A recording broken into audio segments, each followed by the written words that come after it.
108 தாவேகா எம்எல்ஏக்கள் ராஜினாமா. திடீரென எடுத்த அவசர முடிவு. பனையூரில் பைத்தியம் பிடித்த விஜய் ரசிகர்கள். தாவேகாவுடன் கைகோர்த்த சிபிஐ. எதிர்ப்பு தெரிவிக்கும் விடுதலை சிறுத்தைகள். வாட்ஸ்அப்பில் வந்த அவமானம். என்ன செய்ய போகிறார் திருமாவளவன்? மூன்றாவது முறையாக ஆளுநரை சந்திக்கிறார் விஜய். அவசரமாக கேரளாவுக்கு புறப்படக்கூடிய ஆளுநர். இது மாதிரி இந்த பதவியேற்பு சம்பந்தமாகவும் விஜய் தள்ளாடக்கூடிய நிபுணர்கள் சம்பந்தமாகவும் பல்வேறுபட்ட விவரங்களை தான் இன்னைக்கு வீடியோவில் பார்க்க போகிறோம். அதுக்கு முன்னாடி யாரெல்லாம் பேட்டை டிவியை சப்ஸ்கிரைப் பண்ணாமல் பார்க்குறீங்களோ அவங்க மறக்காமல் சப்ஸ்கிரைப் பண்ணிவிட்டு இந்த வீடியோக்களை உங்கள் நண்பர்களுக்கு அதிகமாக ஷேர் செய்யுங்க. இப்போ இந்த பதவியேற்பு மக்கள் உண்மையில ஒரு திக் நிமிடங்கள். என்னதான் தமிழ்நாட்டில் என்னதான் நடக்குமோ, பதவியேற்பு நடக்குமா, இல்லை வேற என்னமாச்சும் நடந்துருமா, இல்லை ஆட்சியை கவிழ்க்கப்பட்டு கவர்னர் ஆட்சி ஜனாதிபதி ஆட்சி வந்துருமான்னு சொல்லி இந்த நியூஸ் தான் எனி டைம் நியூஸ் சேனல் ஒரே பரபரப்பாக போயிட்டு இருக்கு. இப்போ 108 தாவேகா எம்எல்ஏக்கள் ராஜினாமான்னு சொல்லி நைட்டில் ஒரு தகவல் வந்தது. அதுக்கப்புறம் இப்போ கரண்ட் சிச்சுவேஷன் என்னன்னு பார்த்தோம்னா, சிபிஐ கம்யூனிஸ்ட் கட்சி, இந்திய கம்யூனிஸ்ட் கட்சி தாவேகாவுடன் நாங்கள் கூட்டணி சேர்ந்துக்கிறோம், அவங்களுக்கு நாங்கள் ஆதரவு தெரிவிக்க போகிறோம்னு சொல்லி சிபிஐ இப்போ ஜஸ்ட் நவ் ஒரு 5 நிமிஷத்துக்கு முன்னாடி சிபிஐ இந்த ஒரு அறிவிப்பை கொடுத்துருக்குறாங்க. அப்போ ஆல்ரெடி தாவேகா 108 இடங்களில் ஜெயிச்சாங்க. விஜய் 2 தொகுதியில் 1 மைனஸ் பண்ணாலும் 107, காங்கிரஸ் ஒரு 5, 112 ஆச்சு. இப்போ சிபிஐ போயிருக்கிறதால அவங்களுடைய பலம் 114 ஆயிருக்கு. இப்போ தாவேகாவுடைய பலம் 114. இன்னும் 4 எம்எல்ஏக்கள் அவங்களுக்கு தேவைப்படுது. அந்த 4ல் மீதி 2 இருக்கக்கூடிய சிபிஎம் மார்க்சிஸ்ட் கம்யூனிஸ்ட் கட்சியும் விடுதலை சிறுத்தைகள் கட்சியும் அவங்களுக்கு ஆதரவு கொடுத்தாங்கன்னா விஜயால பெரும்பான்மையோட ஆட்சி அமைக்க முடியும். ஒரு கூட்டணி கட்சியெல்லாம் சேர்ந்து இவங்களால ஆட்சி அமைக்க முடியும்னு ஒரு கட்டத்தில் இருக்கிறதால மீதி இருக்கக்கூடிய இவங்களும் போயிடுவாங்க அப்படிங்கிற ஒரு எதிர்பார்ப்பு தான் இன்னைக்கு அரசியல் சூழலில் இருந்துகிட்டு இருக்குது. சரி, மீதி உள்ளவங்க போயிட்டாலும் விஜயால அங்கே ஒழுங்காக ஆட்சி செய்ய முடியுமா அப்படிங்கிறது அங்கே அடுத்த கட்ட ட்விஸ்ட்டு. அதுக்கு முன்னாடி இன்னைக்கு விடுதலை சிறுத்தைகள் கட்சியிலேருந்து வந்திருக்கக்கூடிய ஒரு கடுமையான எதிர்ப்பு. ஏன்னா விஜயை பொறுத்த வரைக்கும் அவருக்கு எந்த ஒரு அரசியல் அணுகுமுறையுமே இல்லை அப்படிங்கிறத இந்த ஒரு வெற்றி அடைஞ்ச இந்த 2 நாள்லேயே அவரை பார்க்க முடியுது. ஆளுநர் பதவியேற்க கூப்பிடல, அந்த ஆளுநர் எப்படி டீல் பண்ணணும், ஆளுநர் நியாயமாக கூப்பிடணுமே, கூப்பிடாமல் இருக்கிற அவர் எப்படிலாம் அவரை நம்ம எதிர்க்க வேண்டி இருக்குது. இந்த எந்த ஒரு அணுகுமுறையுமே அங்கேயுமே இல்லை. சரி, நமக்கு பெரும்பான்மை குறைவாக இருக்குது, அப்போ அதுக்கு தேவையான கூட்டணி கட்சிகளை இப்போ அழைக்க போகிறோம். அந்த கூட்டணி கட்சிகளை அழைக்கிறதுல ஒரு நாகரிகம், ஒரு மரபு, அதை கூட கடைபிடிக்க தெரியல. நியாயமாக பார்த்தா இந்த இடத்துல விஜய் அவரை போய் சந்திச்சிருக்கணும். அவருடைய தேவைக்காக ஆளுநரை போய் 2வது முறையை இன்னைக்கு சந்திக்க போறாரு. ஆளுநர் இன்னைக்கு வேகமாக கேரளாவுக்கு கிளம்புறாரு. எப்படியாவது ஒரு இழுப்பறி ஆக்கலாம்னு சொல்லி ஆளுநர் என்னன்னோ காரணங்கள் சொல்லிட்டு இருக்கிறாரு. இப்போ ஆளுநர் கேரளாவுக்கு கிளம்பிட்டு இருக்கிறாரு. கேரளாவுக்கு போறதுக்கு முன்னாடி ஆளுநரை பிடிக்கணுங்கிறதுக்காக விஜய் 3வது முறையா இன்று மாலை ஆளுநரை போய் சந்திக்க போறாரு. அப்போ ஆளுநரை சந்திக்க தெரிஞ்ச விஜய்க்கு இந்த ஆட்சிக்கு காரணமா இருக்க போற விடுதலை சிறுத்தைகள், கம்யூனிஸ்ட் கட்சிகள் இவங்களை போய் விஜய் போய் நேரில் சந்திக்கணும் அப்படிங்கிற அந்த மரபு கூட அவர் கையில் இல்லை. அதனால தான் இன்னைக்கு விடுதலை சிறுத்தைகள் கட்சியில் இதில் கொடுமை என்னன்னா, விடுதலை சிறுத்தைகள் கட்சிக்கு வாட்ஸ்அப் மூலயமா தகவல் அனுப்புகிறாங்க. காங்கிரஸ் கூட பேச்சுவார்த்தை நடத்துறது வேறு, 2 கம்யூனிஸ்ட் கட்சிகளோட நடத்தக்கூடிய பேச்சுவார்த்தை, முஸ்லீம் லீக் கட்சியோட நடந்த பேச்சுவார்த்தை எல்லாம் நேரடியாக ஆள் மூலியமாக நடத்தப்பட்ட பேச்சுவார்த்தை. ஆனால் விடுதலை சிறுத்தைகள் கட்சி மட்டும் வாட்ஸ்அப்பில் மெசேஜ் அனுப்பி லெட்டர் அனுப்பிட்டு எங்களுக்கு நீங்கள் ஆதரவு தாருங்களேன், நம்ம எல்லாம் ஒன்றா சேர்ந்து நம்ம கூட்டணி வைக்கலாம் அப்படின்னு சொல்லி வாட்ஸ்அப்பில் அழைப்பு கொடுக்குறாங்க. இது எந்த மாதிரி ஒரு அணுகுமுறை? ஏன் மற்ற கட்சிகளுக்கு ஒரு பார்வை, விடுதலை சிறுத்தைகள் கட்சிக்கு ஒரு பார்வை? இப்போ நான் என்ன கேட்குறேன், இதே செயலை மற்ற கட்சிகளுக்கு ஒரு மாதிரியும் நேரில் போய் கூப்பிட்றதையும் விடுதலை சிறுத்தைகளுக்கு வாட்ஸ்அப் வழி அனுப்புறத, இதே காரியத்தை திமுக செஞ்சிருந்தா இந்நேரம் என்னெல்லாம் செஞ்சுருப்பாங்க? திமுக ஒரு ஜாதி வெறி பிடிச்ச கட்சி, ஜாதியை பாகுபாடு பார்க்குறாங்க. விடுதலை சிறுத்தைகள் அவங்க தலித் கட்சிங்கிறதால அவங்கள்ட்ட ஜாதியை பாகுபாடு பார்க்குறாங்க, என்னெல்லாம் பேசியிருப்பாங்க. திமுக தலித் மக்களுக்காக, தாழ்த்தப்பட்ட மக்களுக்காக எவ்வளோ செஞ்சு அனைத்து சாதியினர் அர்ச்சகர்ன்ற அற்புதமான திட்டத்தை கொண்டு வந்தாலுமே திமுக ஒரு ஜாதி பாகுபாடு பார்ப்பாங்கன்னு சொல்லி அபாண்டமாக எத்தனையோ கருத்துக்கள் இங்கே சொல்லப்பட்டுக்கிட்டு இருக்கு. ஒரு அந்த மாதிரி சொல்லுற நேரத்தில் இங்கே வாட்ஸ்அப்பில் அனுப்பப்படுது. ஆனால் அந்த ஒரு நாகரிகமற்ற ஒரு செயலோட தான் வாட்ஸ்அப்பில் ஒரு அழைப்பு கொடுக்குறாங்க. அதோட தான் ஒரு கட்டத்தை நாங்கள் பொறுக்க முடியாமல் விடுதலை சிறுத்தைகள் கட்சியோடைய முன்னாள் எம்எல்ஏவாக இருக்கக்கூடிய, விடுதலை சிறுத்தைகள் கட்சியோடைய முக்கிய செயலாளர் பொறுப்பில் இருக்கக்கூடிய அண்ணன் சிந்தனை செல்வன் அவர் இப்போ ஒரு கருத்தை சொல்லியிருக்கிறாரு. விஜயோடைய இந்த அணுகுமுறையே ஃபர்ஸ்ட் சரியில்லை, நீங்கள் பாஜக இங்கே ஆளுநர் மூலியமா ஒரு ஆட்சி அமைக்க இங்கே காத்துக்கிட்டு இருக்கு அப்படின்னா விஜய் நேரில் சந்திக்க வேணாமா? இப்பேற்பட்ட காரியங்கள் செய்கிறாங்க, இப்படிப்பட்ட நெருக்கடி கொடுக்குறாங்கன்றத நீங்கள் நேரில் மனம் விட்டு பேசியிருக்க வேணாமா? அது என்ன வாட்ஸ்அப்பில் தகவல் அனுப்புறது? வாட்ஸ்அப்பில் அனுப்புறது மூலிமா நீங்கள் என்னதான் சொல்ல வரீங்க? இது எப்பேற்பட்ட அணுகுமுறை அப்படின்னு சொல்லி சிந்தனை செல்வன் இந்த விஷயத்தை குறிப்பிடுறாரு. இந்த இடத்துல விஜயை பொறுத்த வரைக்கும் அவருக்கு கீழே இருக்கக்கூடிய 2ஆம் கட்ட தலைவர்கள் விஜயை தவறாக வழி நடத்திக்கிட்டு இருக்கிறாங்க. இரண்டாம் கட்ட தலைவனை யாரு? ஆதவ அர்ஜுனா, சிடிஆர் நிர்மல்குமார், இது மாதிரியான நபர்கள் விஜயை தவறா வழி நடத்திட்டு இருக்கிறாங்க. அவருக்கு என்ன செய்யணும் எது செய்யக்கூடாதுன்ற அந்த புரிதலையே சரியான முறையில் செய்ய தெரியல. நியாயமா கடிதம் அனுப்பணும். ஒரு ஆட்சியாளருக்கோ ஒரு கட்சிக்கோ கடிதம் எழுதக்கூடிய அந்த செயல்ன்றது ரொம்ப முக்கியம். நாளைக்கே உங்க ஆட்சிக்கே வந்துட்டாலும் எதா இருந்தாலும் கடிதம் அப்படிங்கிறது முக்கியம். என்னதான் நம்ம இமெயிலில் பெரிய டெக்னாலஜி போயிட்டாலும் ஒரு அரசுலேருந்து இன்னொரு இடத்துக்கு கடிதம் எழுத வேண்டியது முக்கியம். அப்போ அந்த கடிதம்ன்ற அந்த மரபு கூட இவங்கள்ட்ட தெரியாத அளவுக்கு வாட்ஸ்அப்பில் அனுப்பிட்டேன், அது சிங்கிள் டிக்கா டபுள் டிக்கா ப்ளூ டிக்கான்னு சொல்லி இன்னும் உட்காந்துக்கிட்டு பார்க்கக்கூடிய அளவுக்கு இது மாதிரி சிறுபிள்ளைத்தனமான அரசியல் செய்கிறாங்க. அதனால தான் சிந்தனை செல்வன் சொல்கிறாரு, இவங்க வந்து 2ஆம் கட்ட தலைவர்கள் அவங்களை தவறாக வழி நடத்திக்கிட்டு இருக்கிறாங்க அப்படின்னு சொல்லி. ஏன்னா ஆதவ அர்ஜுனா இதுக்கு முன்னாடி விடுதலை சிறுத்தைகளை பற்றி என்னெல்லாம் சொன்னார்னு சொல்லி தெரியும். திருமாவளவன் கூட வந்து வேறு 20 பேர் தான் கூட இருந்துகிட்டு இருக்கிறாங்க, மற்றையெல்லாம் எப்போ எங்கள் தாவேக்கா எங்கள் பின்னாடி வந்துக்கிட்டாங்க, விசிகால இருக்கிறவங்களாம் ஆல்ரெடி திமுக கிட்ட எப்போ அவங்க வேற விலைக்கு போயிட்டாங்க அப்படிங்கிற மாதிரி கொச்சைப்படுத்தக்கூடிய வார்த்தைகளை பேசிக்கிட்டு இருந்தாரு. விடுதலை சிறுத்தைகளை கூட இருக்கவங்களா ஸ்லீப்பர் செல் மாதிரி தான் இருந்துகிட்டு இருக்காங்க அப்படின்னு சொல்லி கொச்சைப்படுத்தக்கூடிய வார்த்தைகள் பேசுறாருல, இது மாதிரியான நபர்கள் தான் உங்களை தவறான வழி நடத்துறாங்க அப்படின்னு சொல்லி சிந்தனை செல்வன் ரொம்ப அழகாக அந்த விஷயத்தை குறிப்பிடுறாரு.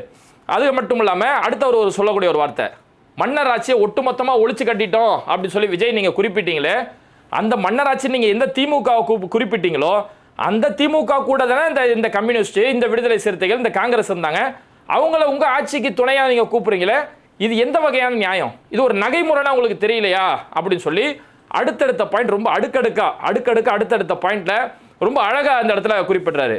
அதுக்கடுத்து விஜயை பொறுத்த வரைக்கும் இந்த ரெசார்ட் அரசியலை திரும்ப ஒரு முறை தமிழ்நாட்டில் கொண்டு வராரு. இதுக்கு முன்னாடி சசிகலா கூவத்தூரில் அவங்களுடைய எம்எல்ஏக்களை தங்க வச்சு ஒரு ரெசார்ட் அரசியலை கொண்டு வந்தாங்க. இந்த முறை அதே அரசியலை மீண்டும் விஜய் கொண்டு வராரு. ஒரு தலைவர் ஒரு கட்சி அப்படிங்கிறது தன்னுடைய தொண்டர்களை அரசியல் வழிநடத்தலாலையும், தெளிவான அரசியல் வழிநடத்தல் கொள்கையினாலையும் அன்பாலையும் அவங்களை கட்டுப்படுத்தணுமே தவிர ஒருபோதும் இது மாதிரி ரெசார்ட்ல அடிச்சு வைக்கிறது அப்படிங்கிறது இது கொஞ்சம் கூட முறையற்ற ஒரு அரசியலாக இருந்துகிட்டு இருக்குது அப்படின்னு சொல்லி விஜயுடைய இந்த செயல்பாடுகள் எல்லாமே இன்னைக்கு விடுதலை சிறுத்தைகள் கட்சியிலிருந்து கடுமையான எதிர்ப்பு. இன்னொரு பக்கம் விடுதலை சிறுத்தைகள் கட்சியில் இருக்கக்கூடிய ஆளூர் ஷானவாசுமே கடுமையாக சொல்றாரு, விஜயால ஆளுநருடைய விஷயத்தையே அவரோட கையால தெரியலையே, ஆளுநருடைய விஷயத்தையே துணிஞ்சு ஆளுநரால் தான் பிரச்சனை பண்றாரு அப்படிங்க இதே அவரால் சொல்ல தெரியலையே, இந்த விஜய் எப்படி மக்களோட பிரச்சனையை பேசுவாரு அப்படின்னு சொல்லி இன்னைக்கு விடுதலை சிறுத்தைகள் கட்சியிலேருந்து தொடர் அழுத்தங்கள் அங்கேருந்து வெளியில் வந்துகிட்டே இருக்குது. அதனால இப்போ அடுத்து திருமாவளவன் என்ன செய்ய போறாரு? ஏன்னா வாட்ஸ்அப்பில் தகவல் அனுப்பி ஒரு கிட்டத்தட்ட ஒரு அவமானப்படுத்தக்கூடிய ஒரு காரியத்தை செஞ்சிருக்கிறாங்க. இதனால விடுதலை சிறுத்தைகள் இந்த இடத்துல என்ன முடிவெடுக்க போறாங்க? ஏன்னா விடுதலை சிறுத்தைகள் 2 கம்யூனிஸ்ட் போனால் விடுதலை சிறுத்தைகள் முடிவெடுத்தாதான் அங்கே ஆட்சி அமைக்க முடியுன்ற ஒரு நெருக்கடி நிலையை அந்த இடத்துல இருந்துகிட்டு இருக்குது. அதனால இதில் என்ன நடக்கும் அப்படிங்கிறத அதில் பொறுத்து இருந்து பார்க்கணும். இப்போ இந்த ஷூட்டிங் எடுத்துருக்கக்கூடிய இந்த நேரத்தில் வந்திருக்கக்கூடிய ஒரு முக்கியமான பிரேக்கிங் நியூஸ், சிபிஎம்மும் ஆதரவு தெரிவிச்சிட்டாங்க அப்படிங்கிற ஒரு செய்தி வந்திருக்குது. மார்க்சிஸ்ட் கம்யூனிஸ்ட் கட்சி ஆதரவு கொடுத்துட்டதால இப்போ தாவேகாவுடைய பலம் அப்படிங்கிறது 116, அவங்களுடைய பலம் 116 மாதிரி இருக்கு.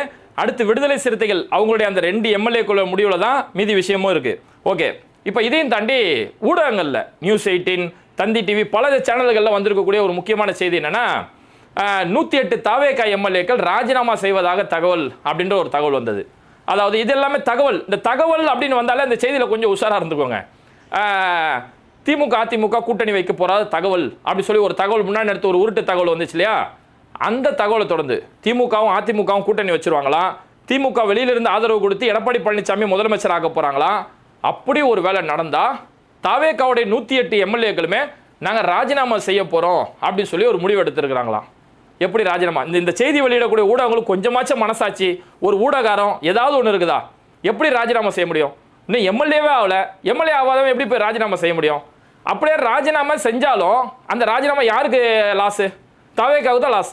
இப்போ அவங்க 108 பேர் ஒட்டுமொத்தமாக ராஜினாமாவே செஞ்சிட்டாலும் மீதி இருக்கக்கூடிய இடங்களுக்கு அங்கே தான் பெரும்பான்மை கேட்டு அங்கே நம்பிக்கையில்லா தீர்மானத்தில் வாக்கெடுப்பு நடத்த போது அப்போ டிஎம்கே ஆட்டோமேட்டிக்காக அவங்களோட மெஜாரிட்டியை நிரூபித்து அவங்க ஆட்சி நடத்த போகிறாங்க. அல்லது ஆட்சியை நடத்த முடியாமல் கவர்னர் ஆட்சி நடக்க போகுது. நம்பிக்கையில்லா தீர்மானம் கொண்டு வந்தாலே திமுக அவங்களுடைய மெஜாரிட்டியை நிரூபிக்க போகிறாங்க. அப்படி மெஜாரிட்டியை நிரூபிச்சதுக்கு பிறகு 108 தொகுதிகளுக்கு ரீஎலெக்ஷன் இடைத்தேர்தல் நடக்க போது அன்னைக்கு திரும்ப திமுக அந்த இடத்துல போட்டியிட போகிறாங்க. அப்போ இந்த இடத்துல லாஸ்ன்னு பார்த்தா தாவேகாவுக்கு தான் லாஸ். எப்படி அவங்க ராஜினாமான்ற முடிவு எடுப்பாங்க? அப்போ இது வந்து தாவேகா தரப்புலேருந்து இப்படி ஒரு செய்தி வரவே இல்லை. 108 பேர் ராஜினாமா செய்ய போறேன்னு சொல்லி தாவேகா தரப்புலேருந்து இப்படி ஒரு செய்தி வரவே இல்லை. வராத செய்தி, எப்படி திமுக அதிமுக கூட்டணி வைக்க போறாங்க அப்படின்னு வராத செய்தி சோசியல் மீடியாவில் எவனோ பொய் செய்தியை பரப்பி விடுவான். அதுக்காக பரப்பப்பட்ட செய்தி எல்லாத்தையுமே இன்னைக்கு இருக்கக்கூடிய டிவி ஊடகங்கள் இது மாதிரி ஒரு செய்தி பரவுது, இது இன்னும் ஊர்ஜிதப்படுத்தப்படலை, அந்த கட்சி இதை தெளிவுபடுத்தலை அப்படின்னு சொல்லி முழுமையான செய்திகளை பதிவிடாம வெறும் மொட்டைப்பை எழுதின மொட்டை கடிதாசை வச்சுக்கிட்டு இது மாதிரியான ஒரு செய்திகளை இன்னைக்கு இருக்கக்கூடிய ஊடகங்கள் ஊடக அறமே இல்லாமல் இது மாதிரியான செய்திகளை தொடர்ந்து பதிவிட்டுக்கிட்டு இருக்கிறாங்க. ஆனால் இங்கே ஒரு பிம்பம் கிரியேட் பண்ணப்படுது. விஜய் இதோட வளர்ச்சி தாங்க முடியாமல் திமுக அதிமுக கூட்டணி வைக்கிறாங்க பத்தியா, விஜய் மாசு தான்ப்பா அப்படின்ட்டு இருந்தாங்க. அதே மாதிரி விஜய்க்கு வழங்கப்பட்ட பாதுகாப்பு அந்த கன்வாய்கள் எல்லாமே வாபஸ் வாங்கப்பட்டுருச்சு அப்படின்னு சொல்லி அது வந்து விஜய் தான் வேணான்னு சொல்லி அனுப்பிட்டாருன்னு சொல்லி நேற்றுலேருந்து ஒரு செய்தி பரவச்சு. அந்த பாதுகாப்புலாம் அவருக்கு வாபஸ்லாம் வாங்கலை, விஜய் தான் பாதுகாப்புலாம் எனக்கு வேணாம், நான் ரொம்ப எளிமையான மனிதன், யார் பெற்ற மகனோ அப்படின்னு சொல்லி சாதாரண நபராக இருக்கிறதால இவர் வந்து அவரே வேணான்னு சொல்லி அனுப்பிட்டாருன்னு சொல்லி இப்படி ஒரு இமேஜ் ஒன்று கிரியேட் பண்ணாங்க. அதுக்கடுத்து உண்மை என்னன்னு பார்த்தா ஆளுநர் தான் வாபஸ் வாங்க வச்சிருக்காரு. அவர் இன்னும் பெரும்பான்மை நிரூபிக்கலையே, அவர் சிஎம் ஆகிறதுக்கு இங்கே இன்னும் உறுதிப்படுத்த முடியாத ஒரு நிலை இருக்கு. அவருக்கு நீங்கள் எப்படி பாதுகாப்பு கொடுத்தீங்க அப்படின்னு சொல்லி ஆளுநர் ஆர்லேகர் தமிழ்நாடு டிஜிபியை கூப்பிட்டு விளக்கம் கேட்குறாரு. எப்படி நீங்கள் அவருக்கு பாதுகாப்பு கொடுக்க போச்சு? அதாவது அவர் தான் இருக்கக்கூடிய லீடிங் பார்ட்டியாக இருக்குது, லார்ஜஸ்ட் பார்ட்டியாக இருக்கும்போது அப்போ அவர் தான் அடுத்து பதவி இருக்கக்கூடிய ஒரு நிலைமை இருக்கிறதால ஒரு முதல்வருக்கு என்ன பாதுகாப்போ அந்த பாதுகாப்பை இன்னைக்கு விஜய்க்கு கொடுத்தாகணும். அதை தான் டிஜிபி செஞ்சார். ஆனால் அந்த பாதுகாப்பை நீங்கள் எப்படி கொடுக்க போச்சுன்னு சொல்லி அந்த பாதுகாப்பே இன்னைக்கு ஒன்றிய அரசு வாபஸ் வாங்குது. இதை எதிர்த்து கூட விஜய் வாயை திறந்து பேச மாட்டாரு. ஆனால் அந்த செய்தி எப்படி கிரியேட் பண்ணுறாங்க, விஜய் தான் பாதுகாப்பு வேணான்னு சொல்லி அனுப்பிவிட்டாரு. சிடிஆர் நிர்மல்குமார் இதை பேசினாரு. அப்புறம் அந்த கொளத்தூர் தொகுதியில் ஜெயிச்சாரு பாபு, அவருமே இந்த கருத்தை பேசுறாரு. அதே எங்கள் தலைவர் தான் வேணான்னு சொல்லி அனுப்பிட்டாருன்னு சொல்லி அந்த விஜயோடைய அந்த மாசை வந்து அவர் மேலே ஒரு அனுதாப அலை வீசுறதுக்காகவே இவங்களா தொடர்ந்து செய்தி அந்த மாதிரி கிரியேட் பண்ணிட்டு இருக்கிறாங்க. ஆனால் இங்கே யதார்த்தம் என்னன்னா இவருக்கு வழங்க வேண்டிய நியாயமான பாதுகாப்பை இன்னைக்கு வாபஸ் வாங்கப்படுது. அதை எதிர்த்தும் வாயை திறந்து பேசலை. இன்னைக்கு ஒரு இங்கே வந்து அதிக அளவில் ஜெயிச்சப்பட்ட ஒரு கட்சியாக இருக்கும்போது அவரை நியாயமாக பதவியேற்க அழைக்கணும். அதையும் ஆளுநர் இங்கே செய்யாத போது ஆளுநருக்கு எதிராக பேசணும் அல்லது ஆளுநருக்கு எதிராக ஆளுநர் மாளிகையில் போய் போராட்டம் பண்ணணும், இது எதையுமே செய்ய தவறிடுறாங்க. இன்னைக்கு ஆளுநருக்கு எதிராக போராட்டம் பண்ணுற யாரும் பார்த்தோம்னா காங்கிரஸ் கூட்டணி வச்சுட்டோமேங்கிறதுக்காக எங்கேயோ அங்கங்கே ஒரு 4 பேர் 10 பேர் சேர்ந்து போராட்டம் பண்ணுறாங்க. அந்த 10 பேர் போராட்டத்தில் கூட தாவேகாவோட பங்களிப்பு இல்லை. தாவேகா கட்சி சேர்ந்த யாருமே அந்த போராட்டத்தில் போய் காங்கிரஸ்காரங்களுக்கு போய் உறுதுணையாக போய் நிற்கலை. எனக்கு தெரிஞ்சு ஒரே ஒரு தாவேகா கட்சி தொண்டை மட்டும்தான் இன்னைக்கு கிண்டியில் இருக்கக்கூடிய ஆளுநர் மாளிகையில் போய் தனி ஒரு ஆளாக கொடியை பிடிச்சிக்கிட்டு எங்கள் தளபதி முதலமைச்சர் ஆகணும், எங்கள் எம்எல்ஏக்கெல்லாம் பதவி பிரமாணம் செஞ்சு வைங்க அப்படின்னு சொல்லி தனியாக போயிட்டு ஒரே ஒரு குருக்கள் வராரு வழிவிடுங்கன்னு சொல்லி ஆளுநர் மாளிகையில் வாசல் ஒரே ஒரு நபர் போய் அபாண்டமாக பார்க்கவே அப்பாவியாக இருந்துச்சு. நியாயமாக பார்த்து விஜய் வந்து போராட்டம் பண்ணணும், விஜய் வந்து போராட்டம் பண்ண வேண்டியதில் ஒரே ஒருத்தன் பண்ணார், அவரையும் பிடிச்சி போலீஸை பிடிச்சி இழுத்துக்கிட்டு போயிட்டாங்க. இப்பேற்பட்ட ஒரு நிலைமை தனக்கு இருக்கக்கூடிய பிரச்சனையை கூட இன்னைக்கு விஜய் வாயை திறந்து பேச மாட்டாரு. இவர் தான் மக்களுக்கான பிரச்சனையை பேசக்கூடிய மாற்றத்தை ஏற்படுத்தக்கூடிய தலைவர் அப்படின்னு சொல்லி ஒரு பிம்பத்தை கிரியேட் பண்ணி அவருக்கு இன்னைக்கு வச்சிருந்தாங்க. இவர் மக்களுடைய பிரச்சனையை பேசுவார், மக்களுக்காக போராட்டம் பண்ணுவார்னு பார்த்தாங்க. ஆனால் இன்னைக்கு இவர் சிஎம் ஆகிறதுக்கே மக்கள் தான் போராட்டம் பண்ண போல இருக்குது. அந்த அளவுக்கு நிலைமை கொண்டு வந்து வச்சிருக்காங்க. எப்போ ஒரு கட்டத்தில் திமுகலேருந்தே பேச ஆரம்பிச்சிட்டாங்க. திமுகலேருந்து நாங்கள் அவர் ஆட்சி அமைக்கிறதுக்கு நாங்கள் எந்த ஒரு தடையாகவும் இருக்க மாட்டோம் அப்படின்னு சொன்னது மட்டும் இல்லாமல் இன்னைக்கு திமுகவுடைய எம்பி கனிமொழி அவங்க என்ன சொல்கிறாங்கன்னா, நியாயமாக பார்த்தா விஜய் பதவியேற்க அடைக்கணும், இங்கே ஆளுநர் செஞ்சிருக்கு ரொம்ப தவறான ஒரு விஷயம், ஜனநாயகத்தை மீறக்கூடிய ஒரு செயல், அதனால் இது ஏற்க தகுந்த ஒரு விஷயம் இல்லைன்னு சொல்லி திமுகவுடைய தரப்புலேருந்தே பேச ஆரம்பிச்சிட்டாங்க. ஆனால் இப்போ கூட விஜய் இதை எதிர்த்து வாயை திறக்காத ஒரு நிலைமையில் இருக்காரு. ஒரு கவர்னரை ஒரு ஆளுநரை எந்த வகையில் ஹேண்டில் பண்ணணும் அப்படிங்கிற அந்த நிர்வாகத்திறன் விஜய்க்கு சுத்தமாக இல்லை. வெறும் இன்ஸ்டாகிராம் ரீல்ஸை மட்டுமே வச்சு வாக்களிச்சு ஒரு மாற்றம் என்ற பெயரில் நம்ம இந்த மாற்றம்னு முடிவு எடுக்கிறோமே, அந்த மாற்றத்துக்கு ஒரு சரியான ஆளுதானா அப்படின்ற எந்த ஒரு முடிவுமே இல்லாமல் வெறும் இன்ஸ்டாகிராம் ரீல்ஸை மட்டுமே வச்சு ஓட்டு போட்டாங்க. என்னுடைய வேட்பாளர் யார், நான் யாருக்கு ஓட்டு போட போகிறேன், அவர் வந்தால் என்ன ஐடியாலஜி கொண்டு வருவார், எதுவுமே தெரியாதமா ஓட்டு போட்டதோட விளைவு இன்னைக்கு தமிழ்நாடு அடுத்த முதலமைச்சர் யார் ஆட்சி அமைப்பாங்கன்றது கூட தெரிய முடியாத அளவுக்கு ஒவ்வொரு நிமிஷமும் திக் செய்திகளை கேட்கக்கூடிய அளவுக்கு தான் வாக்களித்த அந்த வாக்காளர் பெருமக்கள் இன்னைக்கு தவிச்சுக்கிட்டு இருக்கிறாங்க. இதே ஆளுநர் ஹேண்டில் பண்ண விதத்தை கொஞ்சம் பார்த்துருக்கீங்களா? திமுக இப்படி ஹேண்டில் பண்ணாங்கன்னு சொல்லி பார்த்துருக்கீங்களா? ஆளுநர் ரவி சட்டமன்றத்தில் வந்து ஒரு ஆளும் அரசு என்ன ஒரு டெம்ப்ளேட் எழுதி கொடுக்குறாங்களோ, என்ன வாசகம் எழுதி கொடுக்குறாங்களோ அதை வாசிக்க வேண்டியதாக ஒரு ஆளுநரோட பொறுப்பு. அன்னைக்கு திமுக அரசு அன்னைக்கு எழுதி கொடுக்கும்போது அதில் ஒன்றும் கெட்ட வார்த்தையை தப்பான வார்த்தையே கூட இல்லை. அதில் முழுக்க அண்ணா சம்பந்தமான வார்த்தை, அறிஞர் அண்ணாவுடைய வார்த்தை, பெரியார் சம்பந்தமான வாசகங்கள் இருக்குது, திருக்குறள் இருக்குது, இது மாதிரியான முக்கியமான இந்த தமிழ்நாட்டுடைய வரலாறு என்னெல்லாம் இருக்குதோ அதை எல்லாத்தையும் ஆளுநர் ரவி ஸ்கிப் பண்ணுறாரு. அந்த வாசகங்கள்லாம் நீக்கிட்டு மற்ற அம்பேத்கருடைய பேர் இருந்தது, அம்பேத்கருடைய பேரை வாசிக்கல, இது மாதிரி எல்லாத்தையுமே ஸ்கிப் பண்ணிட்டு ஆளுநர் ரவி இது மாதிரியான காரியங்கள் ஈடுபட்டார். தமிழ்தாய் வாழ்த்து பாடும்போது அந்த இடத்துல அவர் நிற்கலை, இல்லை நான் தேசிய கீதம் தான் அந்த இடத்துல பாடணும், முன்னும் பின்னும் தேசிய கீதம் தான் பாடணும் சொல்லி இப்படியெல்லாம் அந்த சனாதன செயல் திட்டங்களை கொண்டு வந்தார். ஆனால் அதே சட்டமன்றத்தில் ஆளுநர் ரவியை ஓட விட்டாங்க. ஒட்டுமொத்த திமுகவை சேர்ந்து ஆளுநர் ரவியை ஓட விட்டு அவ்வளோ கெத்து காட்டி மாஸ்க் காட்டிக்கிட்டு இருந்தாங்க. உதயநிதி ஸ்டாலின் ஆளுநருக்கு எதிரான ஒரு மேடையில் போய் பேசும்போது இவர் ஆளுநர் ரவின்றது ஆளுநர் who are you Ravi, who are you? நீங்க மக்களால் தேர்ந்தெடுக்கப்பட்ட ரெப்ரசன்டேட்டிவா? நீங்க ஒரு போஸ்ட்மேன். ஆளுநர்ன்றது ஒரு போஸ்ட்மேன், ஒரு தபால்காரர் தான் அவங்களோட வேலை. எங்களுடைய முதலமைச்சர் என்ன சொல்றாரோ அதை ஒன்றிய அரசு சொல்லக்கூடிய வெறும் போஸ்ட்மேன் தான் இந்த RN ரவி. அதை தாண்டி உங்களுக்கு எந்த ரோலும் கிடையாதுன்னு அவ்வளவு துணிச்சலா RN ரவியை பார்த்து பேசினாரு. இவர் RN ரவி கிடையாது, இவர் RSS ரவி அப்படின்னு அவ்வளவு துணிச்சலா பேசி, இந்த ஆளுநர் ரவிக்கு துணிச்சல் இருந்தா நீங்க போய் எங்களுடைய மக்கள்கிட்ட போய் உங்களுடைய சித்தாந்தத்தை பேச முடியுமா? எங்க தமிழ்நாடு மக்கள்கிட்ட ஒவ்வொரு வீட்டில் போய் உங்களுடைய சித்தாந்தத்தை போய் பேச முடியுமா? செருப்பு கழட்டி அடிப்பாங்க அப்படின்னு துணிச்சலோட பேசுறது உதயநிதி ஸ்டாலின். உங்களுக்கு துணிச்சல் இருந்தா நீங்க மக்களால் தேர்ந்தெடுக்கப்படாத நபரா இந்த தமிழ்நாட்டுக்கு எதிராக செயல்படுறீங்களே, ஒரு தேர்தலை சந்திக்க முடியுமா? தமிழ்நாட்டில் ஏதோ ஒரு தொகுதியில் போய் நில்லுங்க. நான் நிற்க வேணாம், எங்க கட்சியோட நிர்வாகிகள் நிற்க வேணாம், எங்க கட்சியில் இருக்கக்கூடிய அடிமட்ட தொண்டன் ஒருத்தனை நிற்க வைக்கிறேன், உங்களால் ஏதாவது செய்ய முடியுமா அப்படின்னு அவ்வளவு துணிச்சலா ஒரு ஆளுநரை எப்படியெல்லாம் ஹேண்டில் பண்ணணும். ஏன்னா ஆளுநருக்குன்னு எந்த ஒரு பவருமே கிடையாது, அவர் உண்மையில ஒரு போஸ்ட்மேன் தான். அப்போ அப்பேற்பட்ட நபரை எப்படியெல்லாம் திமுக இங்கே ஹேண்டில் பண்ணாங்கன்ற அரசியலை நம்ம பார்த்தோம். ஆளுநர் ரவி கையெழுத்து போடாமல் சீட்டில் தூக்கி போட்டு உட்காந்துட்டு இருந்தார். எத்தனையோ மசோதாக்களை அந்த மசோதாவை உச்சநீதிமன்றம் வரைக்கும் கொண்டு போயிட்டு, குறிப்பாக முக்கியமான ஒரு மசோதா துணைவேந்தர் அப்படிங்கிறது மாநில முதலமைச்சர் தான் இங்கே பல்கலைக்கழக துணைவேந்தராக இருக்கணும் அப்படிங்கிற மாநில உரிமையை மீட்டெடுத்தது கொண்டு 10 மசோதாக்கான அனுமதியை திமுக வாங்கிட்டு வந்தது. இப்படி எவ்வளவோ ஆளுநருடைய அராஜகத்தை அடிச்சு உடைச்சி மாநில உரிமையை காப்பாற்றப்பட்ட 5 வருஷ ஆட்சியும் பார்த்தோம். இன்னைக்கு தன்னுடைய ஆட்சியை தக்க வைக்கிறதுக்காக, தன்னுடைய உரிமையை வாங்குறதுக்காக இன்னைக்கு விஜய் தத்தளிக்கக்கூடிய செய்திகளுமே இன்னைக்கு நம்ம தமிழ்நாடு அரசியலில் பார்க்க போகிறோம். அதனால் நான் ஆரம்பத்திலே சொன்ன மாதிரி CPM, CPI, விடுதலை சிறுத்தைகள், காங்கிரஸ் இவங்க எல்லாருமே விஜய் கூட போய் சேர்ந்து அவர் ஆட்சியை அமைச்சிட்டாலும், ஆட்சி அமைக்கிறது வாய்ப்புகள் அதிகமாக இருக்குது, ஆட்சியை அமைச்சிட்டாலும் இதுக்கு அடுத்து தான் விஜய்க்கு ட்விஸ்டே இருக்குது. என்ன ட்விஸ்ட் அப்படின்னா, இந்த விஜய்க்கு வந்திருக்கக்கூடிய செக் அப்படிங்கிறது வெஸ்ட் பெங்கால், மேற்கு வங்கத்தில் மம்தா தோல்வி அடைஞ்சாங்க இல்லையா, அது விஜய்க்கு வந்திருக்கக்கூடிய அடுத்த ஒரு ஆபத்துன்னு சொல்லணும். ஏன் அப்படின்னா, மம்தா பானர்ஜி தோல்வி அடைஞ்சிட்டதால இப்போ பாஜக அங்கே ஆட்சிக்கு வந்துருச்சு.